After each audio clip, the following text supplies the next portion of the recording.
या मंदिराच्या रहस्यमय गोष्टीबद्दल आजपर्यंत कोणीही सांगू शकले नाही। हे मंदिर वर्षभर बंद असतं आणि फक्त एकच आठवडा हे मंदिर भाविकाच्या दर्शनासाठी उघडले जाते।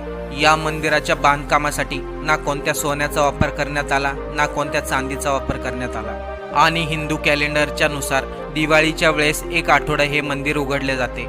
या मंदिरातील रहस्यमय गोष्ट म्हणजे हे मंदिर बंद करण्या अगोदर एक दिवा पेटवला जातो आणि देवीच्या समोर ताजे फूल आणि प्रसाद ठेवले जातात। एक वर्षभरानंतर जेव्हा हे मंदिर उघडले जाते तेव्हा पुजारी बघतात 1 वर्ष आधी पेटवलेला दिवा आत्ताही जळत आहे आणि प्रसाद आणि फूल तसेच ताजे आहेत।